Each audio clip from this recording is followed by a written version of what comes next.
Esta historia ocurrió el verano antes de mi último año de universidad. Mi hermano pequeño, siempre interesado en cosas militares, había recibido unas gafas de visión nocturna por su cumpleaños y las había dejado en mi apartamento.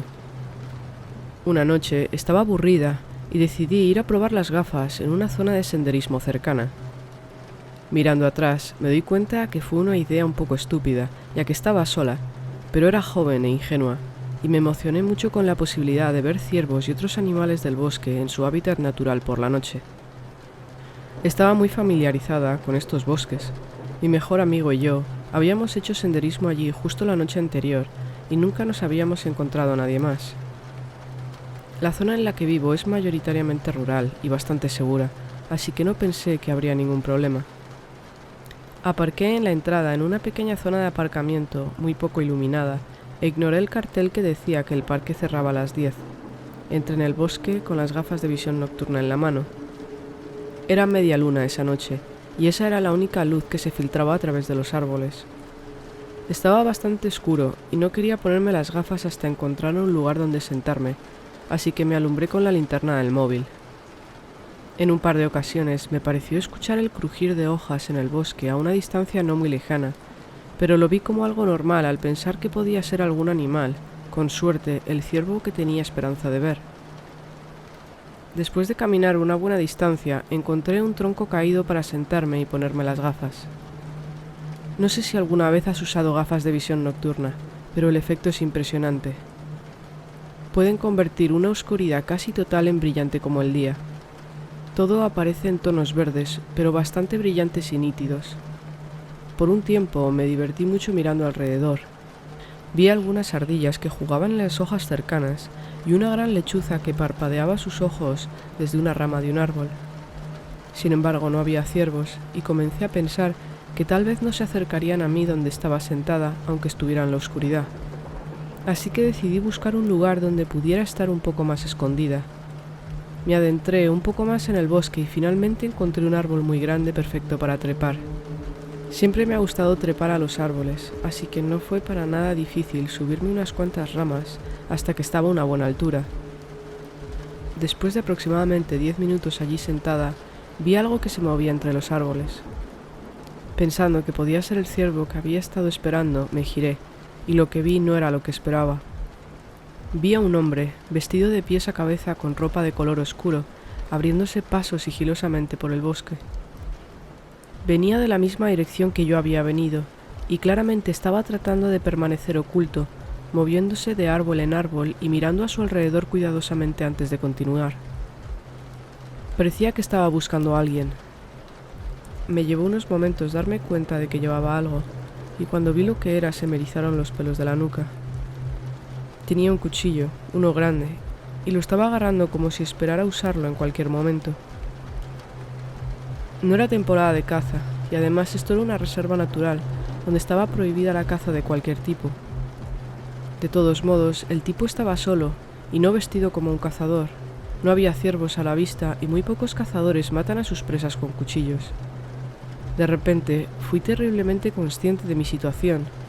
Una mujer joven, sola, desarmada, en medio del bosque por la noche. Esto eran los años 90, así que nadie tenía teléfonos móviles, e incluso si hubiera tenido uno, no me habría atrevido a usarlo por llamar la atención. No entendía cómo el hombre era capaz de ver tan bien en la oscuridad. Supongo que sus ojos estaban adaptados. Estaba aterrorizada de que levantara la vista y me viera. Me senté allí, muerta de miedo de moverme o respirar y hacer algún tipo de ruido. Lo observé mientras continuaba con su proceso metódico y sigiloso de escanear el bosque en busca de quien fuera o lo que estuviera buscando. Escaneé a mi alrededor, pero no pude ver a nadie más, incluso desde mi punto de vista elevado, y entonces me di cuenta de que me estaba buscando a mí. Recordé los ruidos que había escuchado en el bosque cuando llegué por primera vez, y luego pensé más atrás y recordé otra cosa, un coche blanco que me había seguido demasiado de cerca durante todo el trayecto hacia el bosque. Me di cuenta de que alguien me seguía de cerca, pero cuando entré al área de aparcamiento de la reserva natural, el coche blanco me pasó y siguió su camino, y no pensé nada más. Ahora me preguntaba, horrorizada, si este era el conductor de ese coche, si había dado la vuelta y visto mi coche aparcado solo en el aparcamiento y hubiera decidido ir a buscarme. Me quedé allí sentada, paralizada por el miedo, y observé al hombre durante lo que pareció una eternidad, pero probablemente fue una media hora más o menos. Hubo un momento de infarto cuando se detuvo justo debajo de mi árbol, y estaba segura de que iba a mirar hacia arriba y iba a encontrarme, pero no lo hizo. Después de un tiempo, pareció darse por vencido con el plan que tenía en mente y lo escuché decir: «Mierda». Después comenzó a regresar en la dirección en la que había venido, la dirección del área del aparcamiento. Me quedé en el árbol, empapada de sudor y llorando, hasta que salió el sol unas horas después. Luego bajé y, todavía aterrorizada, agarrando el spray de pimienta de mi llavero, me dirigí lo más rápido que pude al aparcamiento. El hombre había estado allí, mi parabrisas estaba roto con una piedra y alguien había raspado todos los costados del coche con algo afilado, presumiblemente un cuchillo. Gracias a Dios por las gafas de visión nocturna que me permitieron verlo antes de que él pudiera verme a mí, y gracias a Dios por los árboles grandes con ramas fuertes. Cuando llegué a casa llamé a la policía y 2 policías muy amables vinieron a mi apartamento y tomaron mi declaración, pero desafortunadamente nunca más supe del tema.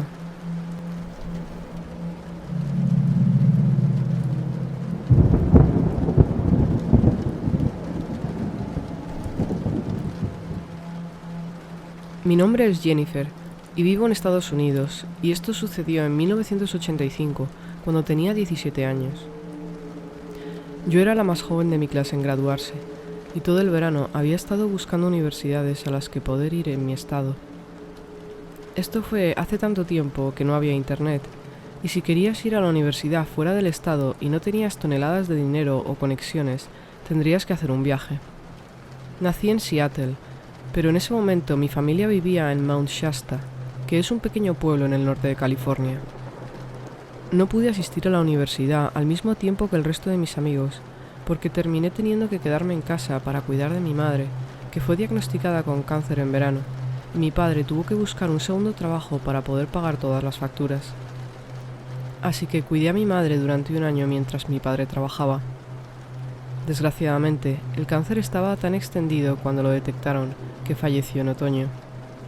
Después de que mi madre falleciera, mi padre se aseguró de que comenzara la universidad lo antes posible. Sabía que quería ir a la escuela en Seattle porque quería vivir en una gran ciudad.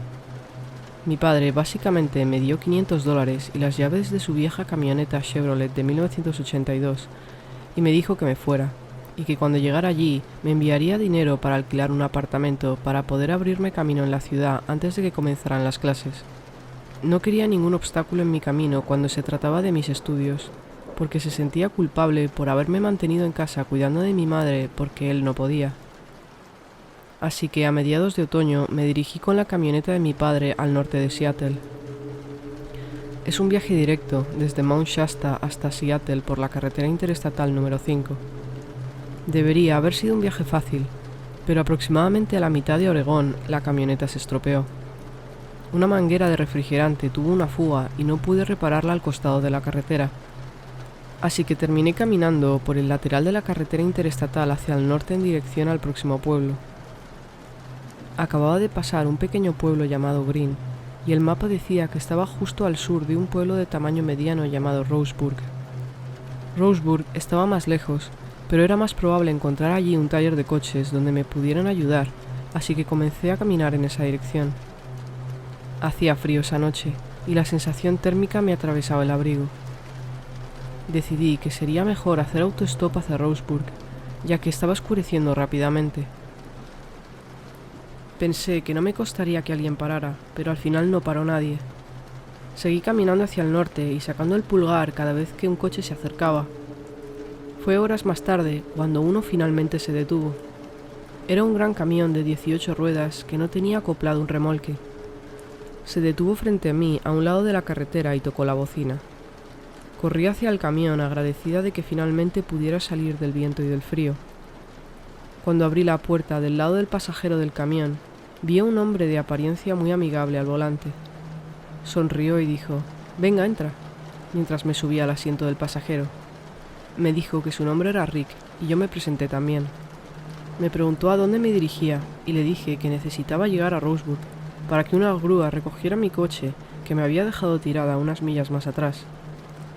Me dijo que había estado en Roseburg muchas veces en sus rutas y que no había ningún taller de reparación o compañía de grúas abiertas tan tarde por la noche. Me dijo que me dejaría en un motel para que pudiera pasar la noche y ya a la mañana siguiente una grúa podría recoger mi coche. Le agradecí sus consejos, realmente parecía amable y atento. Según él, no estábamos lejos de Roseburg, lo cual tenía sentido porque ahora podíamos comenzar a ver signos de la civilización entre los árboles al costado de la interestatal. Charlamos mientras él conducía el resto del camino.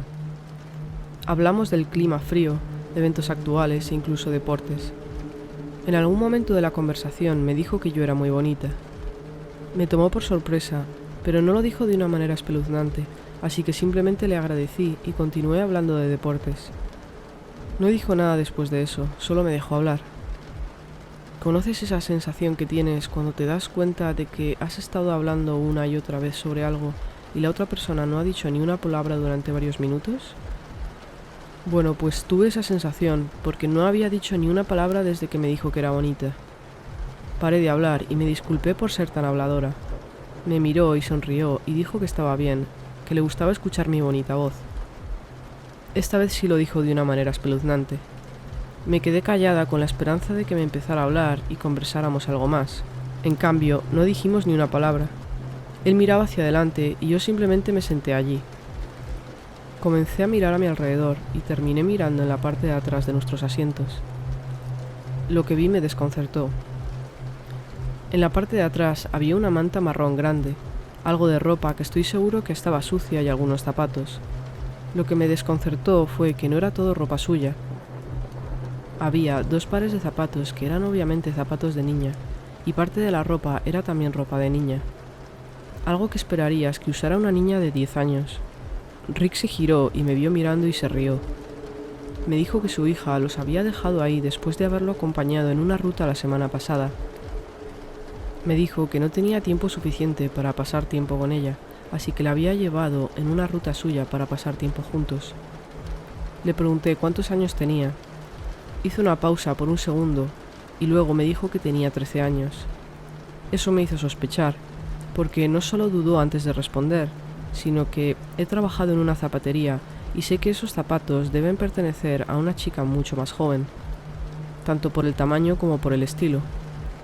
Tampoco parecía el tipo de ropa o zapatos que harías que una niña pequeña trajera en un viaje como este. Fue raro, pero no aterrador. Además, habiendo trabajado antes en una zapatería, estaba casi segura de que esos zapatos eran de 2 tamaños diferentes. Le dije que los zapatos eran preciosos y me eché hacia atrás y agarré uno de ellos, y era evidente que tenían que ser de diferentes tamaños, y de ninguna manera una niña pequeña usa 2 tamaños totalmente diferentes. Aún así, no estaba todavía asustada. Solo pensé que no estaba siendo totalmente honesto, y no me importó. Devolví el zapato a su sitio, y cuando me di la vuelta vi la mirada en su rostro. Parecía medio preocupado, medio enfadado. Inmediatamente me disculpé por tocar sus cosas y dijo que estaba bien, aunque se le veía enfadado. Para entonces, acabábamos de entrar en Roseburg. Seguimos conduciendo por la ciudad y me dijo que conocía un buen motel en el otro extremo de la ciudad y que me dejaría allí. Me preguntó que qué había traído conmigo en la mochila. Parecía una pregunta inocente, pero salió como si estuviera realmente interesado en lo que llevaba encima conmigo, no simplemente si había traído o no ropa y un cepillo de dientes. Le dije que tenía suficiente, pero no le dije nada específico sobre el contenido de mi mochila. No tenía ningún tipo de arma, solo unos calcetines, maquillaje y mi cartera. Terminamos pasando por un taller de coches al costado de la carretera, y él lo señaló y me dijo que ese era el lugar al que debía ir por la mañana para conseguir una grúa. Le dije que no lo había visto bien y le pregunté cuál era el nombre de la tienda. Respondió simplemente diciéndome que estaba directamente al sur de la interestatal y que no tenía pérdida. En ese momento comencé a preocuparme un poco. No me sentía amenazada por Rick, pero algo me olía mal. Mientras seguíamos conduciendo, noté que ahora estábamos llegando al extremo norte de Roseburg y que pronto dejaríamos atrás la ciudad. Le pregunté que dónde quedaba el motel y me dijo que estaba justo al norte de la ciudad. Le dije que estaba un poco lejos del taller de coches y le pregunté si había algún lugar más cerca para quedarme. Él no respondió. Ahora sí estaba preocupada. Cogí mi mochila y la puse en mi regazo. Me miró y me preguntó si estaba bien. Lo miré, le sonreí y le dije que estaba bien, solo que tenía frío. Mientras seguíamos conduciendo, nos encontramos con varias señales de carretera mostrando la próxima parada de descanso.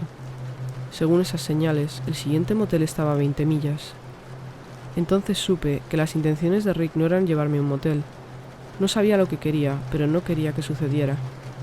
Miré lentamente a Rick y, por suerte, él no había visto el cartel porque estaba ocupado encendiéndose un cigarrillo.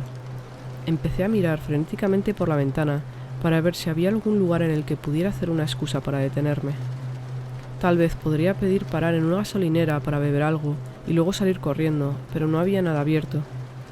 Lo miré y le pregunté si podía parar el camión para dejarme orinar al costado de la carretera. Se sacó el cigarrillo de encendido de la boca, me miró y preguntó: ¿Tienes que mear? Y yo le asentí con la cabeza. Pues mea entonces, Jenny, me dijo. Me gusta el olor. Y sonrió. Sentí un escalofrío por la espalda al oír eso. Fingí reírme y él frunció el ceño. No te rías de mí, Jenny, me dijo. Inmediatamente dejé de fingir y también lo hizo Rick. Se dio cuenta de que estaba asustada y solo me dio esa mirada como si me fuera a pegar.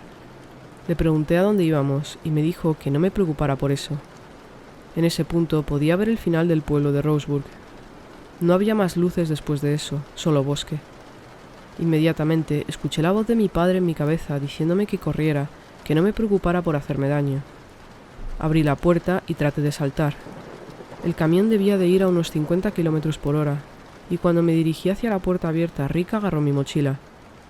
Escuché la voz de mi padre otra vez diciéndome que corriera y traté de quitarle mi mochila a Rick, pero su agarre era demasiado fuerte. Me di por vencida y simplemente salté de la cabina hacia afuera.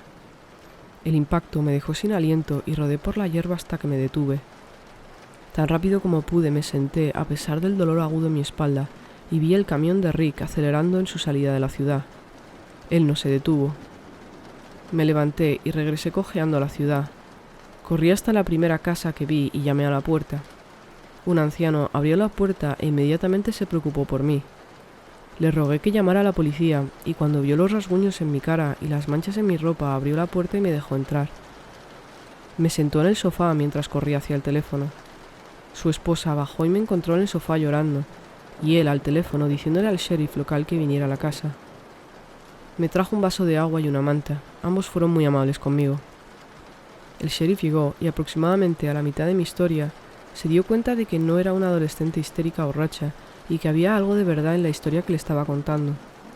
Llamó a 2 agentes y los hizo patrullar hacia el norte por la interestatal en busca de un gran camión rojo con 18 ruedas. Incluso llamó al siguiente pueblo al norte y les pidió que enviaran una patrulla al sur. No encontraron ningún camión en la carretera, pero asumieron que probablemente también atravesara la ciudad a toda velocidad antes de que pudieran enviar una patrulla. La agradable pareja de ancianos que me había dejado entrar terminó dejándome quedarme con ellos y el sheriff mantuvo a un agente fuera de la casa toda la noche. Al día siguiente me llevaron a la comisaría para hacer una denuncia oficial y mirar algunas fotos de camiones de 18 ruedas para poder elegir el color y el modelo exactos. Me llevó al taller de reparación que resultó ser el mismo que Rick me señaló. Hizo que remolcaran mi camioneta y el departamento del sheriff lo pagó todo. Pusieron en marcha la camioneta de mi padre en un abrir y cerrar de ojos y el sheriff me pidió que me quedara en la ciudad unas noches más. Estaba totalmente de acuerdo con eso porque no quería volver a encontrarme a Rick en el camino. Me quedé en la casa de la pareja de ancianos 3 noches más y pasé mis días con el sheriff mientras patrullábamos la interestatal y llamábamos a los pueblos cercanos para preguntar si habían detenido a algún camionero que coincidiera con mi descripción. Me mantuve en contacto con el sheriff y la pareja de ancianos que me ayudaron. La pareja de ancianos falleció aproximadamente 1 año y medio después. Fui a sus funerales y hablé con sus hijos que tenían más o menos la edad de mi padre en ese momento y les conté todo lo que sus padres habían hecho por mí. El sheriff me llamaba de vez en cuando y me preguntaba si podía enviarme algunas fotos. Parecía que cada pocos meses arrestaba a un camionero que tenía un semirremolque rojo o un vehículo similar y quería ver si lo reconocía. El sheriff me dijo que probablemente Rick no frecuentara esa ruta tanto como decía. Lo más probable es que Rick fuera un loco asesino en serie o al menos un secuestrador de niños y un depredador sexual. Pero viajaba por todo Estados Unidos y no hay manera de saber dónde está ahora.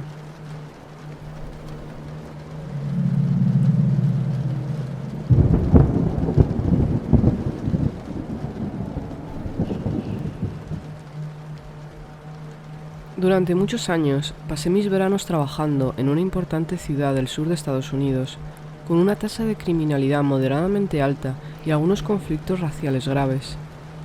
Mientras tanto, viví en Nueva York y vivo allí hasta el día de hoy.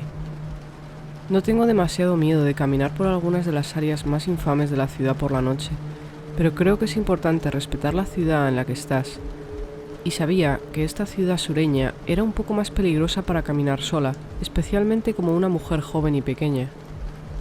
Honestamente, en la ciudad sureña en la que veraneaba, por lo general, ni siquiera caminaba sola a casa después del trabajo, a pesar de que solo era una caminata de 10 minutos.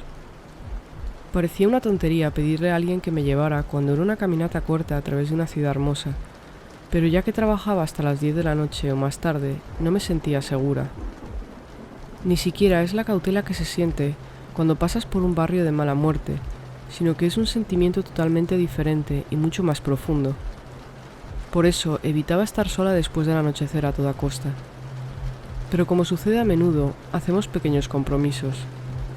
Era medianoche y la única otra persona en la oficina trabajando conmigo en el turno de noche se quería quedar un par de horas más para seguir trabajando un poco más y adelantar trabajo. Me preguntó si quería que me llevara a casa, pero sabía que eso significaría cerrar todo el edificio, conducir hasta mi casa, luego conducir de vuelta y luego desarmar el sistema de seguridad nuevamente, etc. Y simplemente no quería molestarle. Así que dije, no, estaré bien, solo vivo unas manzanas de distancia, y me fui. Caminé con la cabeza en alto, mis pasos seguros, mis oídos abiertos, tal y como hago siempre. Era una noche preciosa, y me permití disfrutarla y relajarme un poco, y disfruté de la sinfonía de los diversos insectos que salían de noche. Era una noche húmeda, y no vi a ninguna persona, pero podía escuchar el suave murmullo de la vida nocturna desde la calle principal, que era la calle paralela. Cuando iba por la tercera manzana vi a otra persona, era un hombre. Mi ansiedad empezó a aumentar, e instantáneamente intenté calmarme pensando que no había ninguna razón por la que sentirse intranquila. Pero algo sobre este hombre específico me aterrorizó. No podría decirte qué. Tendría 20 y tantos años y cabello largo y desgreñado. Cuando la luz de la luna se reflejó en él pude ver que era rubio. Todo en él me pareció una especie de anomalía. Parecía un surfista, no un acosador. De hecho se le veía muy atractivo, y sin embargo, apenas podía soportar mirarlo, porque mirarlo me llenaba de miedo y aprensión. Sé que nunca se puede decir esto, pero realmente me llamó la atención cuánto este tipo no se parecía al tipo de persona que normalmente me aterrorizaría, y sin embargo, cómo de aterrorizada me sentía, por razones que no podía articular. No había nada objetivamente aterrador en él, y sin embargo sentí ese pavor enfermizo mientras nos acercábamos lentamente. No era solo que estuviera solo por la noche, no sabía lo que era, pero sabía que me asustaba.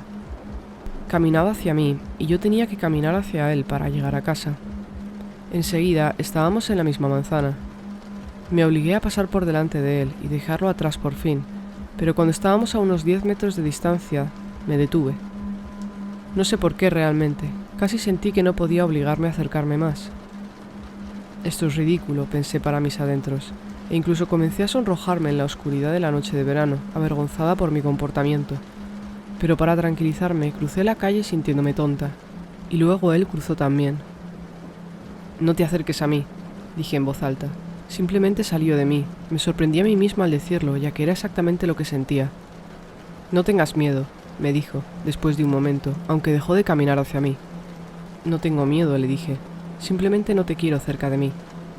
Nos quedamos allí por un momento en un callejón sin salida, mirándonos el uno al otro. «Por favor», dijo. «Me acaban de atracar, me han robado mi cartera y mi teléfono, no tengo dinero y necesito llamar a alguien para que me vengan a buscar. Hay una gasolinera a una manzana de distancia, en esa avenida de allí». Señalé a la derecha de nosotros. «Allí tienen teléfono». «No soy de aquí y he bebido demasiado y no quiero perderme», me dijo. Me sorprendí con todas las banderas rojas que noté. A pesar de decir que estaba borracho, su discurso era claro y sobrio. Decía no ser de allí, pero su acento sonaba muy local. El hecho de que yo fui la primera en hablar, cuando, si él era el que necesitaba ayuda, uno pensaría que él hablaría primero. Y la rareza de que alguien salga solo en una ciudad que no conoce en lugar de ir con amigos. Sé que no es imposible, pero todo parecía raro y en conjunto me hizo desconfiar. ¿Me acompañarías a la gasolinera?, me dijo él. No, le dije.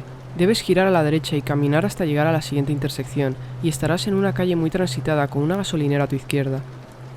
Por favor, ayúdame, dijo. No voy a hacerte daño, solo necesito ayuda. Empezó a caminar de nuevo hacia mí, lento, como cuando te acercas a un gato. En serio, ¿qué te pasa? Solo necesito ayuda. Pensé en mi navaja automática que uso en mi trabajo, pero estaba enterrada en algún lugar de mi bolso. Mis dedos temblaban, pero no quería distraerme, así que no lo busqué a tientas. Ya te lo he dicho, le dije alzando la voz. No te acerques a mí. Di un paso atrás y él dio otro paso adelante. No te voy a hacer daño, dijo. Comencé a cruzar la calle vacía nuevamente, caminando hacia atrás al principio solo para mantener mis ojos en él, y dije, voy a gritar. Hay un policía que está estacionado en una bicicleta a 4 bloques de distancia. Está allí todas las noches y él me escuchará gritar. Estará aquí en segundos. Y él me dijo, ¿estás segura de lo que dices? Sentí la clara y escalofriante pregunta retumbar dentro de mí. Me quedé allí, al otro lado de la calle, con cuidado de no quitarle los ojos de encima, pero él no se movió. Así que empecé a caminar alejándome de él. Lo miré por encima del hombro después de unos pocos pasos y él todavía estaba allí, observándome sin moverse. Caminé unos pasos más y volví a mirarlo por encima del hombro. Todavía estaba parado allí. Cogí ritmo y fui un poco más lejos. Miré hacia atrás y él se había ido. Tenía que haberse movido muy rápido para desaparecer, mucho más rápido de lo que se había movido antes cuando caminaba hacia mí. No paraba de preguntarme, ¿a dónde podría haber ido, moviéndose tan rápido sin que yo mirara?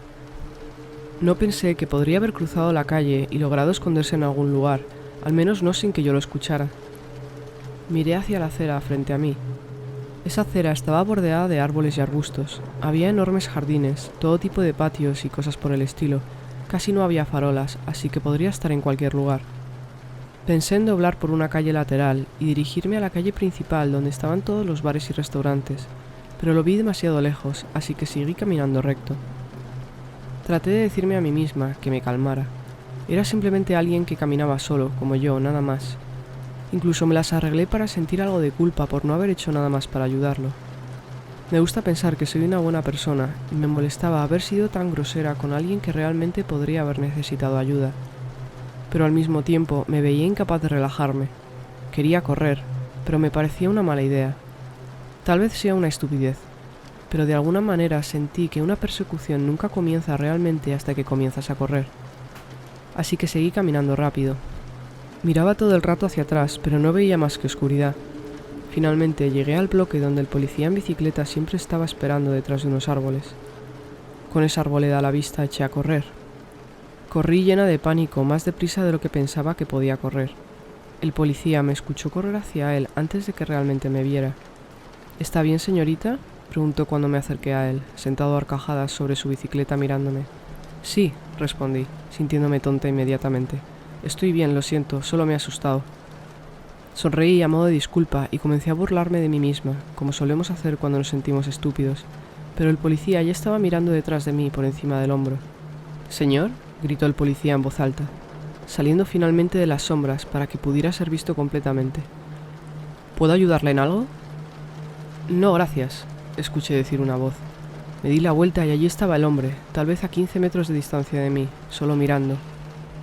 Solo podía pensar que me había seguido después de todo, escabulléndose en las sombras, que caminaba cuando yo caminaba y eventualmente corría cuando yo corría para mantener el ritmo. «¿Lo conoces?», preguntó el policía. «No», dije en voz baja. Me dijo que le habían atracado y que quería que yo lo ayudara, pero tuve miedo. Esperé a que el hombre se acercara, le dijera al policía que lo habían atracado, que necesitaba un teléfono, para demostrar que no mentía, pero no dijo nada.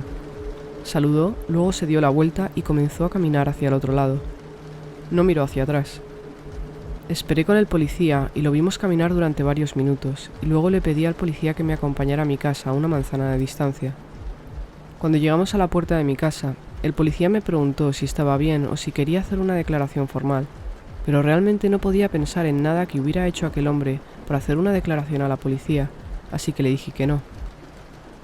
Le agradecí por ayudarme a llegar a casa sana y salva. Entré y me fui a la cama, todavía muerta de miedo. No fue hasta que ya estaba acostada, sofocada en la habitación sin aire acondicionado porque tenía demasiado miedo de abrir las ventanas, que me encontré preguntándome, ¿y si no hubiera corrido? Él no se habría visto forzado a correr, y no lo habría visto la agente de policía. ¿Habría permanecido escondido, observándome, siguiéndome hasta mi casa, acechando entre los propios arbustos mientras subía las escaleras hasta el porche de mi casa? Y si es así, ¿entonces qué?